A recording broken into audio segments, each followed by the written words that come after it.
الحمد للہ وحدہ والصلاة والسلام علی من لا نبی بعدہ اما بعد فاعوذ باللہ من الشیطان الرجیم بسم اللہ الرحمن الرحیم وما ارسلناک الا رحمتا للعالمین عن ابی ہریرہ رضی اللہ تعالی عنہ قال قال رسول اللہ صلی اللہ علیہ وسلم فضلت على الانبیاء بست اوتیت جوامع الکلم ونصرت بالرعب واحلت لی الغنائم وجعلت لی الارض مسجدا وطہورا وارسلت الى الخلق کافہ وختم بی النبیون رواہ الامام الہمام المسلم فی صحیحہ اللہم صل علی محمد وعلی آل محمد كما صليت على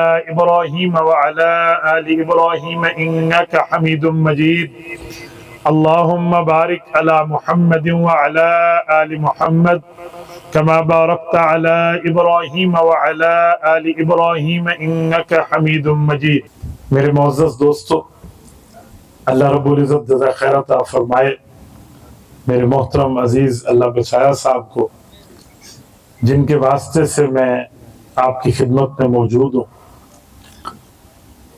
نبی پاک صلی اللہ علیہ وآلہ وسلم کی زندگی، رسول اللہ کی تعلیمات، نبی پاک صلی اللہ علیہ وآلہ وسلم کے فرامین، اس کی روشنی میں میں چند باتیں آپ کی خدمت میں کرنے لگا ہوں۔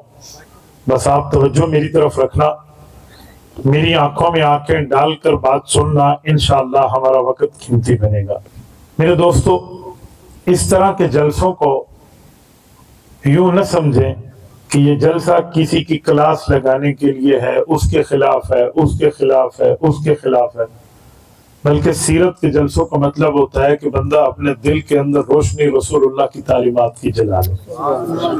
یہاں ہر بندہ مجھ سمیت اس جلسے میں اس نیت سے شریک ہو کہ ہم جو بات سنیں نبی پاک کے طرز عمل کی، اس کو اپنی زندگی میں بھی لاگو کریں، اپنی اولاد کی زندگی میں بھی لاگو کریں۔ یہ میں اس بنیاد پہ کہہ رہا ہوں کہ آج کل ہم لوگ رسول اللہ صلی اللہ علیہ وسلم کی آمد کی بڑی خوشی مناتے ہیں۔ ہر مسلمان کو رسول اللہ کی آمد پہ خوشی ہونی چاہیے۔ جس بندے کو حضور کی آمد کی خوشی نہیں ہے، میں سمجھتا ہوں اس کو تو نبوت کی خوشی نہیں ہے۔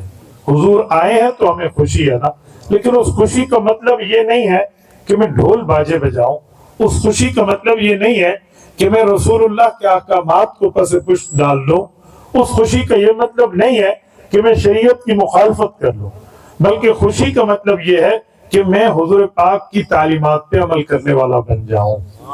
آپ مجھے بتائیں، جب رمضان المبارک آتا ہے، آپ اور ہم خوش ہوتے ہیں ناراض ہوتے ہیں؟ اللہ کا مہینہ آ گیا، رمضان شہر اللہ، روایات میں ہے کہ رمضان اللہ کا مہینہ ہے۔ ایک حدیث پاک میں ہے کہ الصوم لی وانا اجزی بیہ، فرمایا صوم، روزہ براہ راست بندہ میرے لیے رکھتا ہے، اس کا بدلہ میں خود ہی براہ راست دوں گا۔ کئی روایات ہیں۔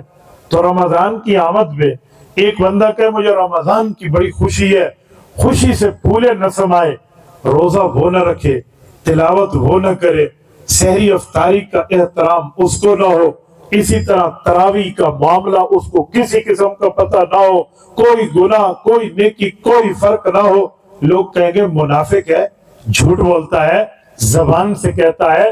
اس کو رمضان کی خوشی ہوتی تو رمضان کا احترام تو کرتا، رمضان کی خوشی ہوتی تو رمضان المبارک کے معاملات کے تقدس کا خیال کرتا۔ میرے دوستو، وہی حال ہمارا ہے۔ ہم حضور پاک کی آمد کی خوشی کی بات کر رہے ہیں، لیکن اگر سر سے لے کر پاؤں تک ہم اپنی زندگی کو دیکھیں، حضور پاک علیہ الصلوۃ والسلام کی تعلیمات اگر نظر آتی ہیں تو اللہ کا شکر کرنا چاہیے، نہیں نظر آتی تو بندے کو اس پر توبہ کرنی چاہیے۔ آج اس پروگراموں کا، ان کیا کہتے ہیں تقاریب کا صرف یہی مقصد ہونا چاہیے۔ ماشاءاللہ اس دفعہ میں دیکھ رہا ہوں ایک گراؤنڈ میں آپ آئے ہیں، پہلے تو ایک تنگ سی جگہ ہوتی تھی، وہاں پر آپ لوگ ہمیں بٹھاتے۔ اللہ پاک مزید آپ کے اس کام کو برکت عطا فرمائے۔ تو میرے دوستوں، میں اب شروع کر رہا ہوں نبی پاک صلی اللہ علیہ وسلم کی تعلیمات کے حوالے سے، تاکہ میں آپ کی خدمت میں اپنی بات کو مدلل مبرہن کر پاؤں۔ دیکھیں سب سے پہلی اور بنیادی بات، ہمارے نبی پاک صلی اللہ علیہ وسلم جب دنیا میں تشریف لائے تو حضور پاک صلی اللہ علیہ وسلم کا نام رکھا گیا محمد صلی اللہ علیہ وآلہ وسلم۔ یہ نام کس نے رکھا؟ ہمارے نبی پاک کے دادا جان نے رکھا۔ حدیث پاک کی کتاب ہے مستدرک حاکم، اس میں روایت موجود ہے، حضرت رسول اللہ کے نام کے لیے فرماتے ہیں لما ولد النبی صلی اللہ علیہ وسلم، جب حضور پاک پیدا ہوئے، سماہ عبد المطلب محمدہ، حضرت عبد المطلب حضور پاک کے دادا شیبۃ الحمد نے حضور پاک کا نام محمد رکھا۔ تو یہ نام لوگوں نے پہلی دفعہ سنا تو انہیں کہنے لگے فقیل یا ابا الحارث، فرمایا اے حارث کے ابو، ما حملکا علی ان تسمیہ محمدا، کہ آپ اپنے اس پوتے کا نام محمد رکھ رہے ہیں، اس کی وجہ کیا ہے؟ حضرت عبد المطلب حضور پاک کے دادا نے جو جواب دیا ہے، رحیم یار خان کے غیوروں توجہ رکھنا، وہ فرمانے لگے عربت ان یحمدہ اللہ فی السماء ویحمدہ الناس فی الارض، فرمایا محمد کا نام ہے تعریف والا، میری خواہش، میری امنگ، میری امید یہ ہے کہ اللہ آسمان میں اور اللہ والے زمین میں اس کی تعریف کریں۔ حضور پاک کا یہ نام رکھا گیا۔ میرے دوستو، آپ حضور پاک کے اس نام پر غور کریں تو یقین مانے جب حضور کا ایک مرتبہ نام لیتے ہیں، دو مرتبہ ہونٹ ایک دوسرے کا بوسہ لیتے ہیں، دو مرتبہ ہونٹ ایک دوسرے کا پیار لیتے ہیں، یعنی رسول اللہ کے نام میں وہ چاشنی، وہ پیار، وہ محبت، وہ تعلق، وہ عقیدت، وہ یگانگت، وہ الفت اور وہ معاملے کی مٹھاس بھری ہوئی ہے کہ ابھی نام منہ پہ آئے دو مرتبہ ہونٹ ایک دوسرے کا بوسہ لے لیں۔ جب ہم ان کے کردار کو، ان کے فرامین کو، ان کی تعلیمات کو، ان کے احکامات کو، ان کی احادیث و فرمودات کو جب ہم اپنی زندگی میں زندہ کریں گے، جب ہم اپنے شب و روز میں زندہ کریں گے، ان کی تعلیمات پہ عمل کریں گے تو ہماری زندگی کتنی محبت سے بھر جائے گی۔ میرے دوستوں میں ایک جملہ کہنے لگا ہوں، میرے پاک نبی کا نام نامی اس میں گرامی محمد صلی اللہ علیہ وآلہ وسلم ہے۔ حضور پاک کا ایسا نام ہے میرے دوستوں، اس نام کا مطلب ہے الذی اجتمعت فیہ صفات المحمودۃ کلھا، جس میں اللہ تعالیٰ تمام اچھائیوں کو، تمام خوبصورتیوں کو، تمام صفات کو، تمام محامد کو، تمام تعریفات کو اللہ جمع کر دے، اسے محمد کہتے ہیں۔ حضور پاک کے صحابہ نے حضور کے اس نام کی اتنی تعریف کی ہے، آپ حیران ہوں گے۔ حضرت حسان ابن ثابت رضی اللہ عنہ پاک پیغمبر کے وہ صحابی ہیں جن کی عمر 120 سال تھی، 60 سال حالت کفر میں گزرے، 60 سال حالت اسلام میں گزارے۔ وہ فرماتے ہیں فَشَكَّ لَهُ مِنْ اسْمِهِ لِيُجِلَّهُ فَذُو الْعَرْشِ مَحْمُودٌ وَهَذَا مُحَمَّدٌ، کہ اے لوگو ہمیں تعارف ہوا ہے کہ ہمارے اللہ صاحب عرش ہیں، تو عرش کے اوپر اللہ کا نام محمود ہے اور فرش پر اللہ کے محبوب کا نام محمد ہے۔ فرمایا جو معنی محمود کا ہے وہی معنی محمد کا ہے۔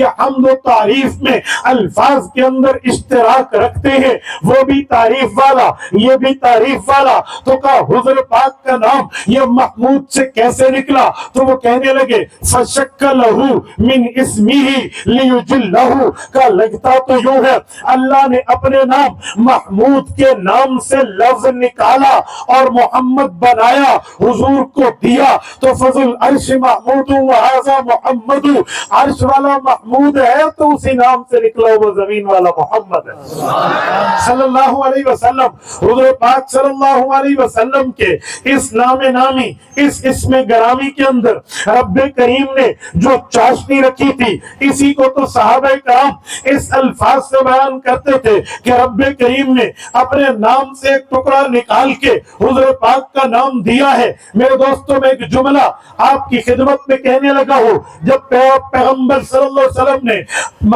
مکہ مکرمہ میں اعلان نبوت نہیں فرمایا تھا، حضور پاک کی مخالفت ہمیں نظر نہیں آتی، حضور کی مخالفت کوئی نہیں کرتا تھا، بلکہ حضور پاک کا احترام، حضور کا اکرام، حضور کا مقام، حضور کا مرتبہ، حضور کا درجہ، حضور کی حیثیت، حضور کی ویلیو سب کے ہاں مسلم تھی، چاہے اپنے رشتہ دار تھے چاہے غیر تھے، سب کا احترام ہے۔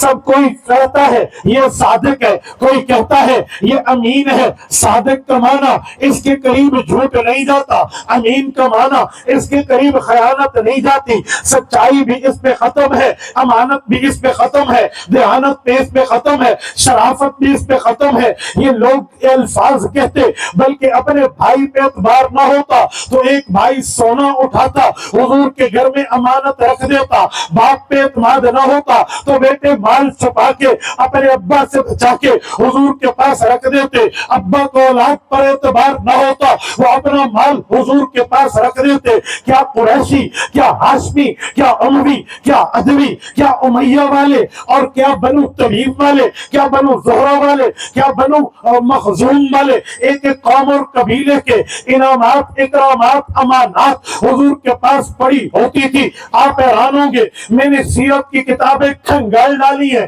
کہ کتنے انہوں نے امانتیں حضور کے پاس رکھی ہیں۔ مجھے اس کا جواب سیرت کی کتابوں میں الفاظ کے طور پہ نہیں ملا، بس جہاں ملا یہی ملا کہ سونے چاندی کے ڈھیر تھے، بڑا مال تھا جو حضور کے پاس امانتیں کافروں نے رکھوائی تھی۔ پھر ہجرت کی رات حضور پاک نے سیدنا علی رضی اللہ عنہ کے حوالے کر کے فرمایا تھا، صبح لوگوں کو امانتیں واپس کر کے میرے پاس پیچھے چلے آنا۔ تو حضرت علی کو کئی دن لگ گئے تھے، کہتے 12-13 دن حضرت علی امانتیں دیتے رہے۔ تو ان امانتوں کی قیمت کیا تھی، امانتوں کی مقدار کیا تھی؟ میرے استاذ محترم ہیں حضرت عظیم مجاہد نور اللہ مرقدہ، مفتی محمود رحمہ اللہ کے ساتھی اور دوست تھے، وہ بتانے لگے ایک مرتبہ ایک انگریز جج سے ہماری گفتگو ہوئی، وہ انگریز جج کہنے لگا تم نے محمدی لا پڑھا ہے، ہم نے برٹش لا پڑھا ہے، کہتے ہیں میں نے برطانیہ کا قانون پڑھا ہے۔ تو وہ برلاس انگریز جج کہتا ہے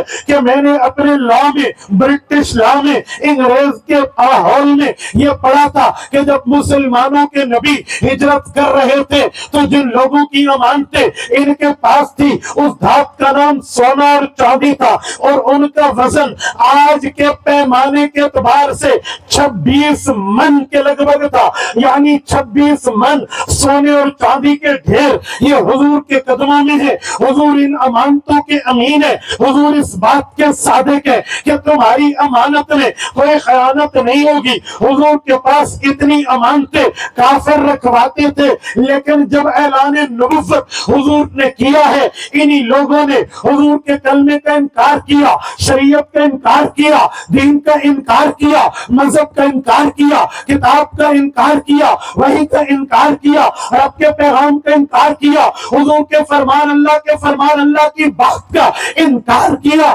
پاک پیغمبر کے مقابل آئے ہیں، لیکن میں دیکھتا ہوں مذہبی طور پہ حضور کے مخالف ضرور تھے، حتیٰ کہ یہ وقت آیا تھا کہ قرآن کہتا ہے وَإِذْ يَمْكُرُ بِكَ الَّذِينَ كَفَرُوا لِيُثْبِتُوكَ أَوْ يَقْتُلُوكَ أَوْ يُخْرِجُوكَ۔ یہ کافر دارالندوہ میں بیٹھے، ابو جہل کی قیادت میں بیٹھے، شیخ مہدی کی قیادت میں بیٹھے، مشورہ شروع ہوا، اس نے بتوں کی مخالفت کی ہے، برداشت نہیں ہوتی، ہمارے بتوں کا مخالف ہے، ہم اس پر ایگری نہیں ہے، لہذا کیا کرے؟ یمکر بک الذین کفروا، کافروں نے مکر شروع کیا، لیثبتوک او یقتلوک او یخرجوک، گرفتار کر دو۔ کہنے لگے گرفتار کریں گے، جیل میں جائے گا، ایک دن تو باہر آئے گا، پھر وہی بات کرے گا۔ انہوں نے کہا یخرجوک، اسے جلا وطن کر دو۔ کہنے لگے جلا وطن کریں گے، جب جس جگہ جائے گا انہی کو بھی تو یہی پیغام سنائے گا۔ پھر سب نے کہا یقتلوک، تو اسے قتل کر دو۔ کہنے لگے اگر قتل کریں گے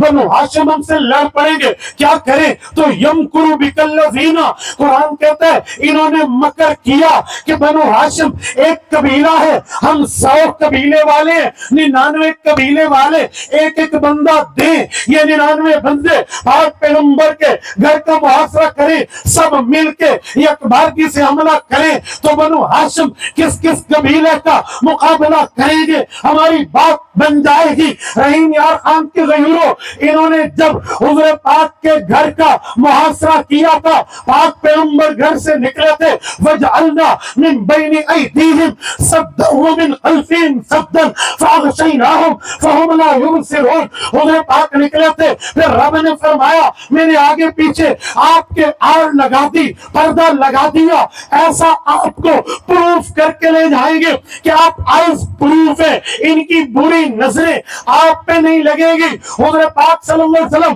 وَمَا رَمَيْتَ إِذْ رَمَيْتَ وَلَكِنَّ اللَّهَ رَمَى کا کام کرتے ہوئے وہاں سے چل پڑے۔ لیکن میں جو بات کہنے لگا ہوں، جس کے لیے میں نے عنوان چلایا ہے، وہ یہ ہے کہ مخالف تھے، دشمن تھے، حتیٰ کہ جانی دشمن تھے، لیکن محمد کریم علیہ التحیت و تسلیم کی صداقت امانت پہ اتنا اعتبار تھا کہ ابھی تک امانتیں حضور کے پاس رکھوا رکھی تھی۔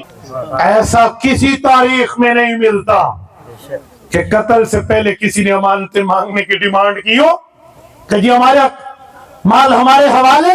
ایسا نہیں ہے۔ اس سے پتا چلا مذہب کا انکار تو کر رہے تھے، حضور کی ذات پر انگلی اٹھانے کی جرت کسی دشمن کو بھی نہیں تھی۔ یوں کریکٹر رسول اللہ کا صاف ہے، یوں کردار حضور کا صاف ہے۔ اب ہم آمد کی خوشی تو منا رہے ہیں، لیکن ہمیں اپنے کردار پہ غور نہیں کرنا چاہیے۔ کیا پاک پیغمبر صلی اللہ علیہ وآلہ وسلم کی بات صرف سلام کرنے کے لیے؟ سلام تو ہے، سلام کریں گے تو ہم بخشے جائیں گے، سلام کریں گے تو ہم پہ سلامتی ہوگی، لیکن جسے قول میں کر رہے ہیں اسے دل کے عمل میں بھی تو لے آئیے نا۔ جو زبان اقرار کر رہی ہے، ہم ایمان مجمل میں نہیں کہتے اقرار باللسان و تصدیق بالقلب۔ کیا مانا؟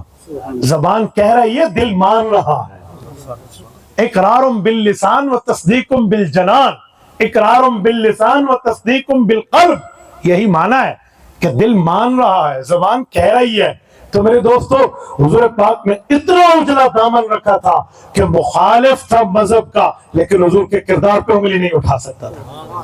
آج ہمیں ربیع الاول میں حضور کی آمد و رفت اس بات کا سبق دے رہی ہے کہ ہم لوگ بھی اپنے آپ کے کردار کو اجلا بنائیں۔ کردار اجلا کیسے بنتا ہے؟ اس کے لیے پاک پیغمبر کی زندگی بہترین نمونہ ہے، لیکن ایک اصول دینے لگا ہوں، اس اصول پر اللہ نے حضور پاک کو عمل کروایا ہے۔ قرآن کہتا ہے وَلَا يَجْرِمَنَّكُمْ شَنَآنُ قَوْمٍ عَلَىٰ أَلَّا تَعْدِلُوا اعْدِلُوا هُوَ أَقْرَبُ لِلتَّقْوَىٰ۔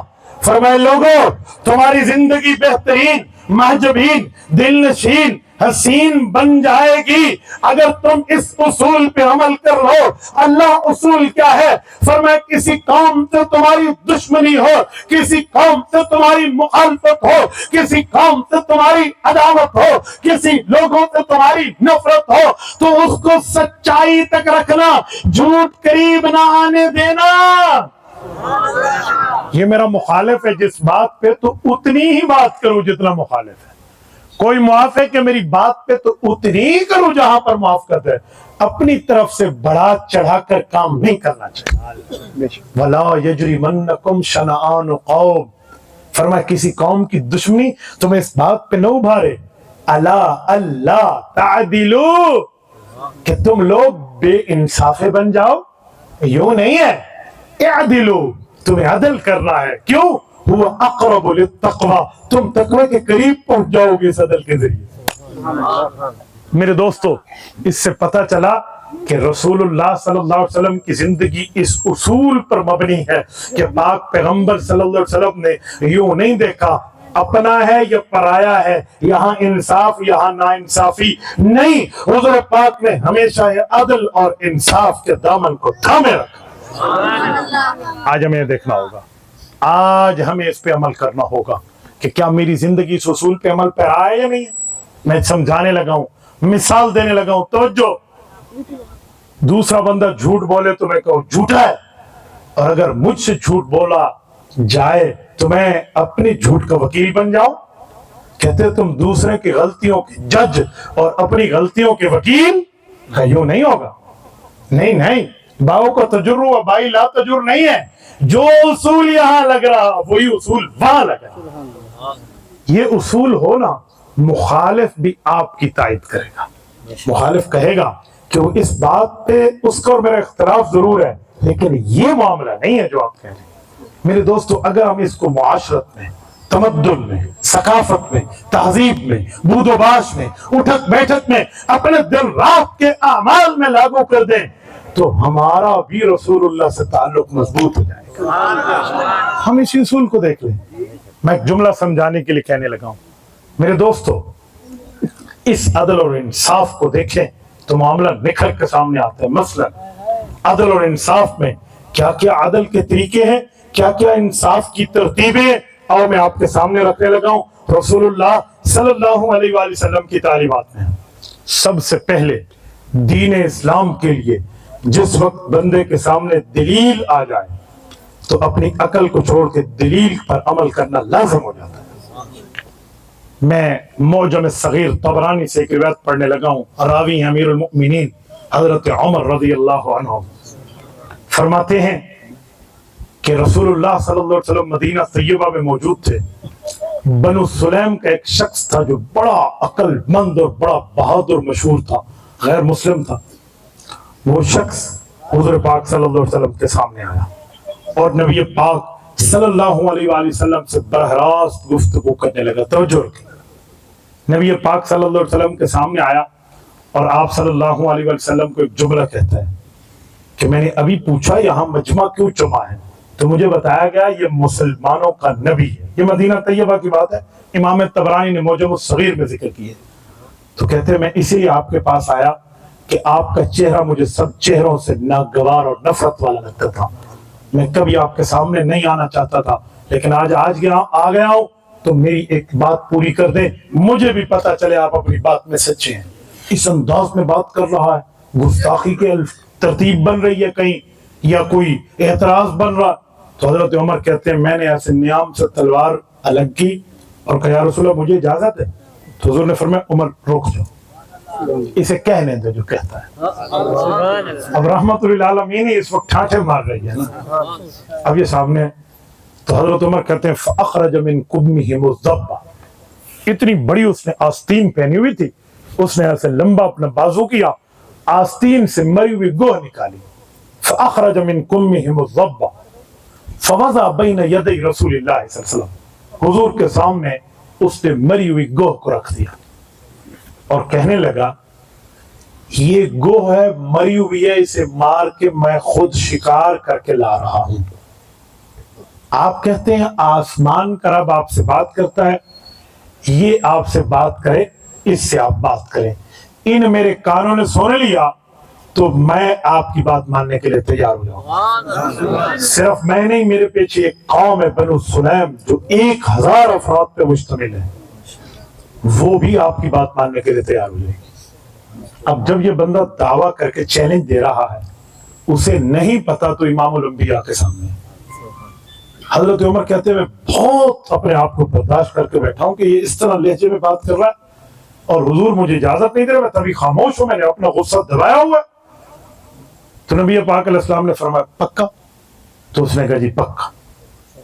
تو اللہ کے رسول صلی اللہ علیہ وسلم نے یوں گوہ کو دیکھا، اللہ رب العزت سے دعا کی اور گوہ سے کہا یا رب اے گوہ، یہ جملہ کہا یا رب اے گوہ. تو گوہ اٹھی اور جواب دینے لگی. فَأَجَابَهُ بِلُغَةٍ عَرَبِيٍّ مُبِينٍ. حضرت عمر کہتے ہیں صرف جواب نہیں دیا، عربی زبان میں بہترین جواب دیا. کہنے لگی لبیک و سعدیک یا رسول رب العالمین.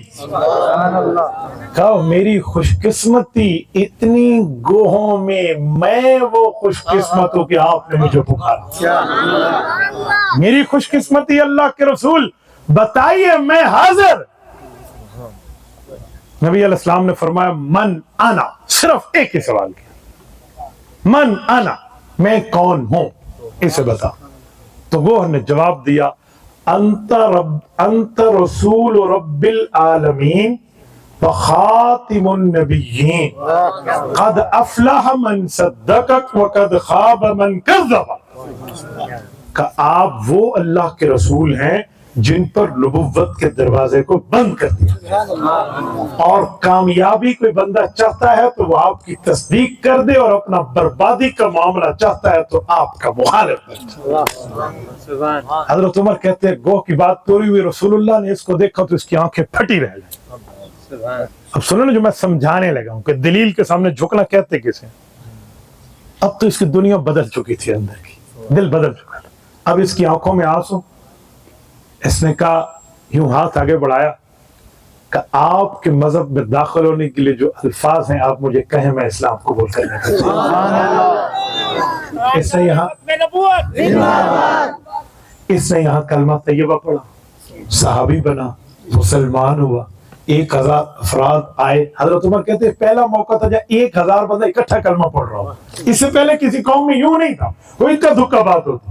اس نے کلمہ پڑھا اور پھر اس نے حضور پاک سے کہا کہ وہ میں نے سچ کہا تھا کہ مجھے آپ کے چہرے سے زیادہ کسی کا نفرت والا چہرہ نہیں ملتا، لیکن اب بھی میں سچ کہہ رہا ہوں کہ آپ کے چہرے سے زیادہ محبوب دنیا میں مجھے کوئی چہرہ نہیں، تو مجھے تعلیم دیں، میں کیا کروں؟ کہتے نبی پاک نے اسے سکھایا اسلام مذہب۔ پھر جب قرآن پاک کی بات آئی نا تو قرآن پاک پڑھنے کے لیے حضور پاک نے اس کو ایک پیکج دیا۔ پیکج کیا تھا؟ حضور پاک نے فرمایا قل هو اللہ سورۃ الاخلاص یاد کروائی، یاد کر لی۔ تو کہتے ہیں نبی علیہ السلام نے فرمایا اس کے 3 مرتبہ پڑھنے سے اللہ تجھے پورے قرآن کا ثواب عطا کرے۔ 3 مرتبہ پڑھنے سے۔ ایک 1.5 رکوع کی لمبی حدیث ہے جس کا خلاصہ میں آپ کو سنا رہا ہوں، امام طبرانی نے موجم الصغیر میں ذکر کیا ہے۔ میری بات کا مطلب جس وقت دلیل آ جائے رسول اللہ کی، شریعت کا ثبوت سامنے آ جائے، تو پھر مسلمان کی شان یہ ہے کہ اسے تسلیم کیا جاتا ہے، اسے مانا جاتا ہے۔ میرے دوستوں، میں اب تک جتنی باتیں کر چکا ہوں اس میں بنیاد ایک ہی ہے کہ رسالت مآب کی زندگی صرف سلامی عقیدت کے لیے نہیں ہے، جیسے سلامی عقیدت کے لیے ہے ویسے قابل عمل بھی ہے۔ اگر یہی تعلیمات ہم اپنا لیں، ان تعلیمات پر ہم خود اور اپنی اولاد کو عمل پیرا بنا لیں، تو ہماری دنیا بھی بہتر ہے، ہماری آخرت بھی بہتر ہے۔ میں ایک جملہ مزید آپ کی خدمت میں اسی عنوان پہ کہنے لگا ہوں۔ آج ہمارے ہاں مسئلہ یہ ہے کہ ہم شریعت کے مقابلے میں عقل کو لے کے آ جاتے ہیں۔ نہ میرے بھائیوں، عقل کی اتنی جرت نہیں ہے کہ وہ شریعت اسلامیہ کا مقابلہ کر سکے۔ مشکات میں موجود ہے کہ حضرت علی المرتضیٰ سے کسی نے کہا عقل بڑی یا شریعت کا حکم بڑا، تو کہتے ہیں حضرت علی المرتضیٰ نے فرمایا عقل شریعت کے تابع ہے۔ وہ کہنے لگا مثال، ایگزامپل، تو حضرت علی نے فرمایا سردیوں میں ہم لوگ موزے پہنتے ہیں، ہم نے حضور کو موزے پہنتے دیکھا ہے۔ پاک پیغمبر وضو کر کے جب موزہ پہن لیتے، اگر حضور گھر میں ہوتے، 1 دن 1 رات سفر میں ہوتے، 3 دن 3 رات پورا وضو تو کرتے، لیکن پاؤں پر جب تک موزہ پہنا ہوا ہوتا مسح کیا کرتے تھے۔ تو فرمایا جب ہم مسح کرتے ہیں تو یہ ثبوت ہے اس بات کا کہ عقل نیچے ہے، شریعت اوپر ہے۔ اس نے کہا میں نہیں سمجھا آپ کہنا کیا چاہتے ہیں۔ حضرت علی فرمان لگے سمجھاؤں؟ پاؤں اٹھایا اور اس کے سامنے رکھا، کہنے لگے لو کان الدین علی العقل لکان الخف اولا من اعلاہ، اگر دین عقل کی بنیاد پہ ہوتا تو پھر موزہ نیچے سے خراب ہوتا ہے تو مسح نیچے سے کیا جاتا، لیکن حضور نے مسح موزے کے اوپر کیا ہے۔ ہم عقل کو نہیں دیکھتے، محمد الرسول اللہ کو دیکھتے۔ تو پتہ چلا عقل کے گدے گھوڑے دوڑاؤ گے بعد کی بات ہے، یہاں اتباع محمد نبوی شریعت کی بات ہوگی، محمدی نبوی، محمد صلی اللہ علیہ وسلم کی نبوی شریعت کی بات ہوگی، اتباع محمدی کی بات ہوگی کہ حضور پاک کی تعلیم کیا ہے، حضور کی ترتیب کیا ہے۔ میں ایک بات یہاں آپ کی خدمت میں کرنے لگا ہوں، توجہ رکھنا۔ جہاں عقل آ جائے اور عقل شریعت کے مقابل آ جائے، ادھر عقل کی بات نہیں مانی جاتی، کیوں؟ عقل مخلوق ہے اور دین کو بنانے والے اللہ تو خالق ہیں، مخلوق کی جرت وہ خالق کا مقابلہ کرے؟ حضرت امام باقر رحمہ اللہ جو امام زین العابدین کے پوتے حضرت امام حسین رضی اللہ عنہ کے پوتے ہیں، یہ مدینہ طیبہ میں تھے۔ امام اعظم ابو حنیفہ نعمان بن ثابت رحمہ اللہ جب مدینہ طیبہ پہنچے تو امام باقر فرمانے لگے، اے نعمان میں آپ سے اس بات پہ ناراض ہوں کہ مجھے یہ پتہ چلا ہے کہ آپ عقل کو اوپر اور شریعت کو نیچے سمجھتے ہو۔ تو امام باقر کو حضرت امام ابو حنیفہ نے جواب دیا، فرمایا اے حسینی خود آپ تک یہ بات غلط پہنچی ہے، میں نے کبھی عقل کو شریعت پر فوقیت نہیں دی، میں ہمیشہ دین کو نبوی حکم کو اوپر رکھتا ہوں، عقل کو نیچے رکھتا ہوں۔ تو امام باقر رحمہ اللہ نے کہا، بین ابا حنیفہ مجھے اس کا ثبوت چاہیے، آپ کا مسئلہ یہ کیسے ہے کہ آپ دین کو اوپر عقل کو نیچے رکھتے ہیں؟ امام ابو حنیفہ فرمانے لگے، عقل کہتی ہے عورت کمزور ہے، عقل کہتی ہے مرد مضبوط ہے، عقل تو یہ کہے گی کہ جو کمزور ہے اس کو زمین کے حصے دو دو، جو مضبوط ہے اس کو وراثت میں حصہ ایک دیں، عقل تو یہ کہتی ہے۔ لیکن امام باقر آپ کے نانا کی شریعت حضور پاک کا دین یہ کہتا ہے کہ عورت کا حصہ اکارا ہے، مرد کا حصہ دورا ہے، میں نے عقل کو چھوڑا ہے، آپ کے نانا کے دین کو لیا ہے۔ امام ابو حنیفہ نے مثالیں پیش کرنا شروع کی، کہتے امام باقر کا معاملہ کھل کے ان کے سامنے آیا، وہ اٹھے اور امام ابو حنیفہ کا ماتھا چوما، کہنے لگے ابو حنیفہ جو خبر پہنچی تھی واقعی غلط پہنچی، تمہیں حضور پاک کا دین محبوب ہے۔ میں یہاں ایک جملہ کہتا ہوں، آج کل بھی اسی عنوان پہ عمل کر لیا جائے تو بڑے بڑے رولے ختم ہو جائیں دنیا میں۔ پتہ ہے کیا سمجھانے لگا ہوں، توجہ، امام باقر امام ابو حنیفہ کے بارے میں سن رہے تھے آج تک، جب تک امام صاحب نہیں ملے، اور جب ملے تو پھر امام ابو حنیفہ کو سنا۔ ایک ہوتا ہے کسی کے بارے میں سننا، ایک ہے کسی کو براہ راست سننا، بڑا فرق ہے۔ آپ جب کسی کے بارے میں سنتے ہیں تو ذہن اور ہوتا ہے، جب کسی کو سنتے ہیں ذہن اور ہوتا ہے۔ میں ایک جگہ بیان کے لیے گیا، مجھے ایک شخص نے کہا، آپ حضور کی تعریف بڑی اچھی کرتے ہیں لیکن ہمیں پتہ ہے تمہاری کتابوں میں لکھا ہوا ہے گدے گھوڑے کا خیال نماز میں آ جائے نماز نہیں ٹوٹتی، حضور کا خیال آ جائے حضور کی نماز ٹوٹ جاتی ہے۔ یہ تھانوی صاحب تمہارا مولوی صاحب ہے، اس نے لکھا ہے۔ بندہ بڑا سادہ آدمی تھا، انتہائی سادہ بندہ۔ مجھے اس کے سوال سے سمجھ آ گیا کہ واقعی اس کو پتہ سو کچھ بھی نہیں ہے۔ میں نے کہا بھائی میرے پاس جیب میں 2 موبائل تھے، میں نے دونوں دیے، میں نے کہا میری طرف سے آپ کو تحفہ ہے، تھانوی صاحب کی کسی کتاب سے عبارت نکال دیں۔ اچھا جی 2 موبائل لالے دے ہاتھ سے چارنا، تو سمجھ آ گئی کہ گاہل کچی کی تھی، پہلا پکی پریشان ہوا نا مولوی صاحب واقعی کوئی نہیں، میں کہ بڑے تو میں آدھا پیا میں آپ پڑھ کے آیا ہوں میں تو خدا دا بندہ عقل کو ہاتھ مار کھوتے تھے گھوڑے ذکر نال نماز نہ تروٹے تھے حضور دے ذکر نال تروٹ وجہ یہ اسلام ہے، یہ دین ہے، یہ اسلام ہے۔ مجھے کہتے ہیں حضور کا خیال آتا ہے، میں نے کہا سب جس وقت ہم نماز میں التحیات پڑھتے ہیں اور یہ کہتے ہیں السلام علیکہ ایھا النبی، مجھے بتائیں اس وقت کس کا خیال آئے گا؟ نبی سے مراد کون ہے؟ رسول اللہ صلی اللہ علیہ وسلم۔ آگے چلیے، اشہد ان لا الہ الا اللہ واشہد ان محمد، آگے چلے درود شریف، اللہم محمد و آل محمد۔ ہم تو آل کو بھی ساتھ ذکر کرتے ہیں، ان کو بھی یاد کرتے ہیں، تو صرف حضور کی بات کر رہے ہیں۔ اور پھر ایک نہیں اللہم بارک میں بھی ہے نا۔ مجھے کہنے لگا پکا مولوی صاحب، میں کہ نہیں میں کور میں رہنا بیٹھا، خدا کے بندے کچی بات ہے اس طرح اس کا دماغ ٹھیک ہو گیا۔ میں نے پھر اسے کہا آج تک تو نے ہمارے بارے میں سنا تھا، ہمیں نہیں سنا، ہمارے بارے میں سنو گے ذہن اور ہوگا، براہ راست ہمیں سنو گے تو ذہن صاف ہو جائے گا۔ امام ابو حنیفہ رحمہ اللہ پہنچے تھے تو امام باقر رحمۃ اللہ علیہ سے براہ راست بات ہوئی، مسئلہ نکل گیا۔ اس لیے میں آپ کو کہہ رہا ہوں دین جوڑ کا نام ہے، توڑ کا نام نہیں ہے۔ دین کسی کے باپ کی جاگیر نہیں ہے، لیکن علماء دین کے وارث ہیں۔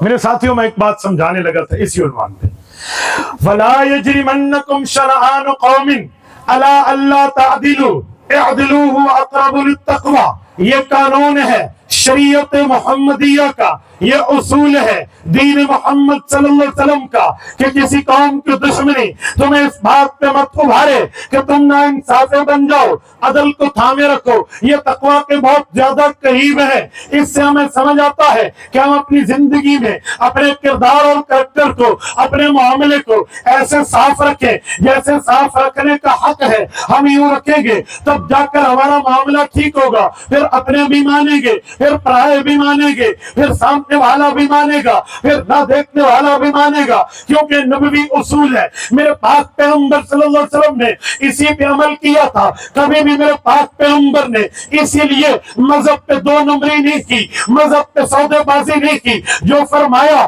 وہی کہا، جو کہا اس پہ عمل کر کے دکھایا۔ میں ایک جملہ سمجھانے لگا ہوں، ایک ہے نرمی، ایک ہے مضبوطی، بڑا فرق ہے۔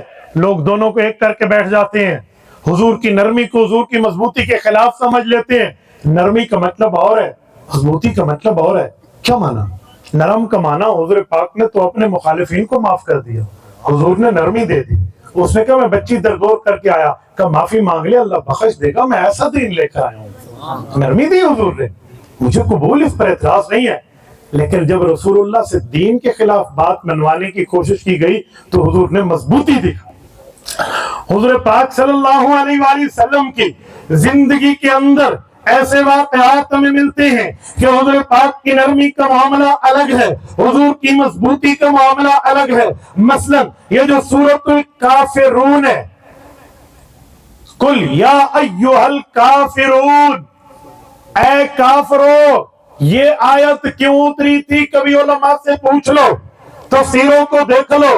ہوا یہ تھا کہ پاک پیغمبر کی مضبوطی کو چیک کرنے کے لیے کافر آئے۔ حضرت ابو طالب حضور پاک کے رحیم اور شفیق چچا، جن کی شفقت حضور پاک پہ بڑی زیادہ تھی، ان کو آ کے کہنے لگے اپنے بھتیجے سے ہماری صلح کرا دو۔ اجی صلح کا معاملہ کیا ہوگا؟ کہ صلح کا معاملہ یہ ہے، 1 سال ہم اللہ کی عبادت کریں گے، اگلے سال یہ ہمارے بتوں کی عبادت کرے گا۔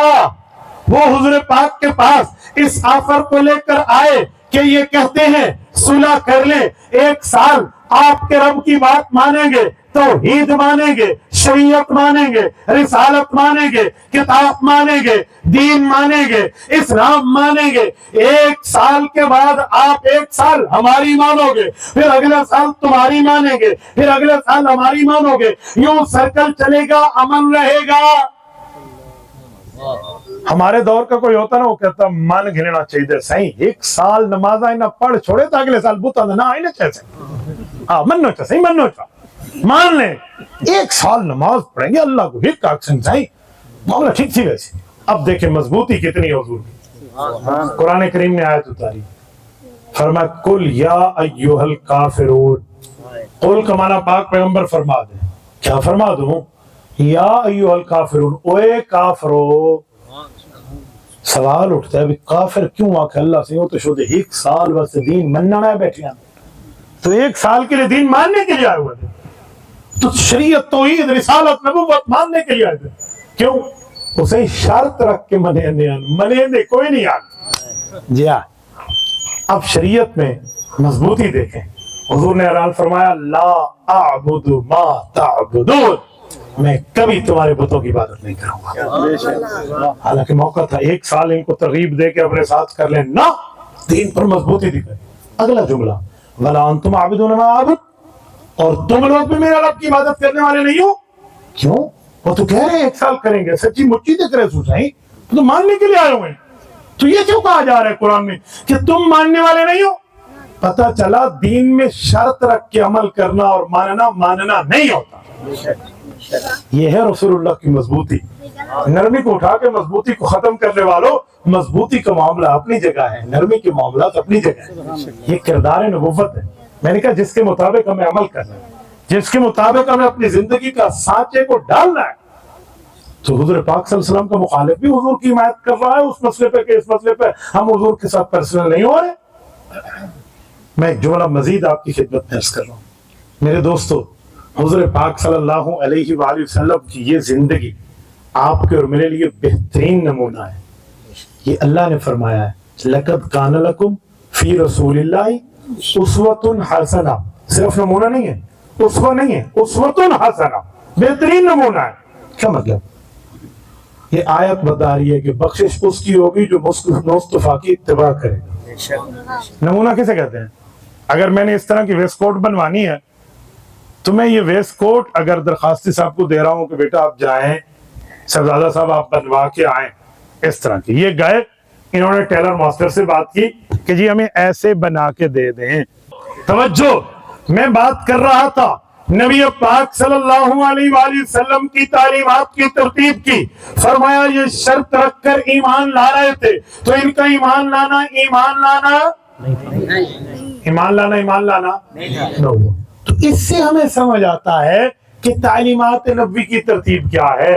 اب میں پوری گفتگو کا خلاصہ دے کر بات کو اینڈ کرنے لگا ہوں. توجہ، میں نے بات چلائی تھی میرے پاک نبی دنیا میں آئے، حضور کو وہ نام ملا جس نام کے بولنے سے بولے تو 2 دفعہ ہونٹ بوسہ لیتے ہیں. پھر میں نے کہا اس نام میں رب نے برکت یہ رکھی کہ اس کا معنی تعریف والا ہے. اللہ کا نام محمود ہے، اسی نام سے نکال کے حضور کو نام دیا گیا. پھر اس نام پر میں نے آپ کی خدمت میں بات کی ہے کہ حضور پاک صلی اللہ علیہ وسلم کے دادا نے فرمایا آسمان پہ اللہ، زمین پہ مخلوق اللہ، اس کی تعریف کریں گے. اسی پہ آگے چل کے میں نے کہا کہ میرے پاک پیغمبر نے جب تک دین کی دعوت نہیں دی تھی تب تک کوئی مخالف نہیں تھا، لیکن دین کی دعوت کے بعد مخالف ہوئے ہیں. تو حضور پاک کی ذات پہ انگلی اٹھانے کی جرت کسی کو بھی نہیں تھی. پھر میرے پاک پیغمبر نے اپنی تعلیمات پہ اس بات کو مدلل مبرہن کر کے دیا ہے کہ ہم ان اصولوں پہ عمل پیرا ہے کہ کسی کی ذاتی دشمنی ہمیں عدل اور انصاف سے پیچھے نہیں کرے گی. پھر میں نے آگے چل کے اس پر امام باقر اور امام ابو حنیفہ کی مثالیں دی ہیں. کوئی یا ایھا الکافرون کا آپ کے سامنے شان نزول سنایا ہے اس بات کو مدلل مبرہن کرنے کے لیے کہ ہمیں اپنے کردار کو ایسا رکھنا چاہیے. چلے میں بات کا خلاصہ دے رہا ہوں. حضور پاک کا نامی محمد ہے. محمد صلی اللہ علیہ وسلم کے الفاظ پہ دیکھے تو کسی لفظ پہ کوئی نقطہ نہیں ہے. اللہ کے بھی نام بہت ہے لیکن اللہ کا ذاتی نام اللہ ہے.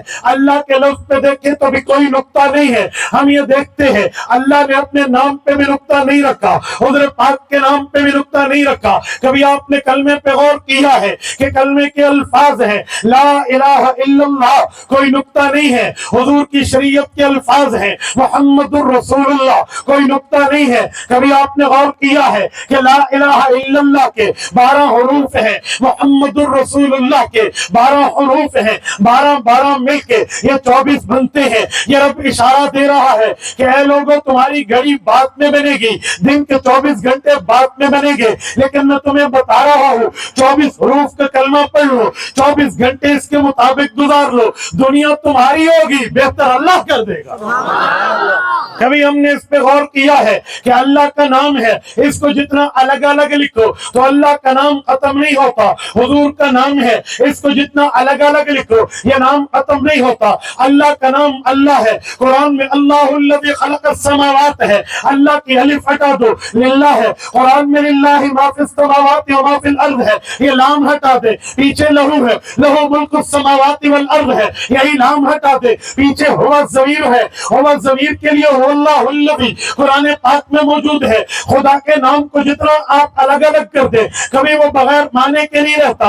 ایسے حضور کا نام ہے، حضور کا نام محمد والا، تعریف والا. ابھی اس نام پہ میم ہٹا دے، پیچھے حمد ہے، حمد کا معنی تعریف والا. اس کی بھی میم کے بعد ہا ہٹا دے، پیچھے مد ہے، مد کا معنی کھینچنے والا ہے. اس کا مطلب ہے حضور جنت کی طرف تمہیں کھینچ رہے ہیں. یہ میم بھی ہٹا دے تو دال بنتا ہے، اور دال علی الخیر کفائل ہی. حدیث میں دال کا معنی حضور خیر کی طرف دلالت کرنے والے ہیں. تو جیسے چاشنی نام اللہ میں ہے ویسے داشتی نام محمد الرسول اللہ. تو ہم ان پہ عمل کر لیں تو ہماری دنیا بھی بہتر ہوگی اور آخرت بھی بہتر ہوگی. کریں گے؟ آخر میں ایک بات کرنا چاہتا ہوں. میں یہاں جب آیا تو مجھے کچھ دوستوں نے کہا کہ ایک بات آخر میں آپ ضرور کریں. وہ بات یہ ہے کہ جب ہمارے چھوٹے یعنی ہم نوجوان ادھر کے رہنے والے کہتے ہیں ہم کوئی دین کا کام کرنے لگتے ہیں تو ہمارے بزرگ جو ہیں ہمیں کہتے ہیں اے نہ کر رہے پولیس نپ کے گھن ویسیا.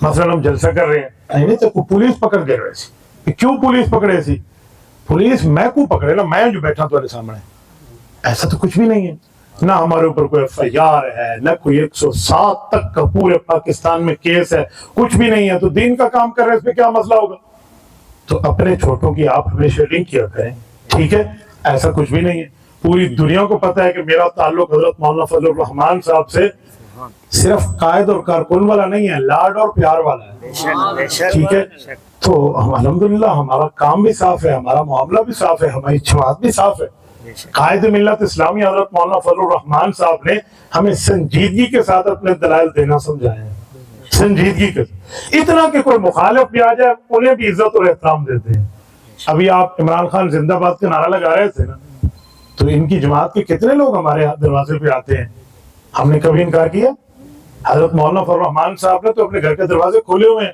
اپوزیشن بھی آ رہی ہے حکومت بھی آ رہی ہے ہم تو اخلاق والے ہیں ہم نے تو سکھایا ہاں نرمی ہے لیکن مضبوطی بھی ہے مضبوطی کا معنی اپنا موقف ہم چھوڑتے نہیں ہیں دلیل پہ بات کرتے ہیں لیکن نرمی کا معنی مہمان دروازے پہ ویلکم آپ نے میرے جلسے میں عمران خان زندہ باد کا نعرہ لگایا مجھے پریشانی ہوئی بولیے میں نے منع کیا کبھی تحریک انصاف کے جلسے میں بھی زندہ باد فضل الرحمان زندہ باد کا نعرہ لگائے نا ایسے سینہ تان کے آپ سنیں تو آپ شاباش دے دینا میں جس صوبے کا ہوں میرے پڑوسی میرے وزیر اعلیٰ گنڈا پور صاحب کبھی ان کی زبان سے مولا کی تعریف سن لینا دل بڑا رکھیں بھائیو میں اپنے جلسے میں برداشت کر کے آپ کو ویلکم کر رہا ہوں روشنی نہیں تھی میں اس وقت آپ کو اٹھا کے شاباش دیتا کہ شاباش بھائی آپ ہمارے جلسے میں تشریف لائے welcome you are my guest آپ میرے مہمان ہیں میں تو آپ کو خوشی کہتا اندھیرا تھا اس وقت لائٹ نہیں تھی میں نے آپ کو نہیں دیکھا لیکن کبھی آپ جمعیت علماء اسلام کا سینہ ذرا اپنے جلسوں میں بھی رکھیں اس طرح کا اپنے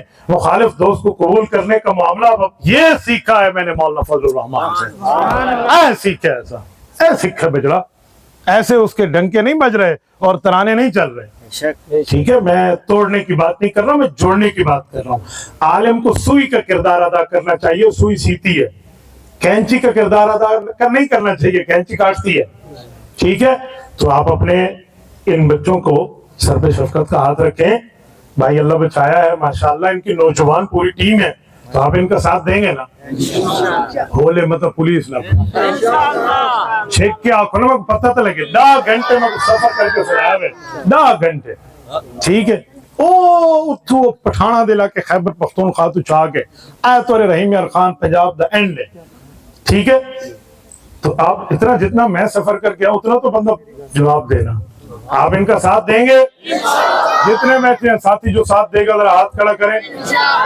ماشاءاللہ ماشاءاللہ اللہ بچایا بھائی اللہ بچایا ٹھیک ہے آدھے پہ ساتھ ریسوں جزاک اللہ تعالی اقول قولی ھذا واستغفر اللہ وآخر دعوانا الحمدللہ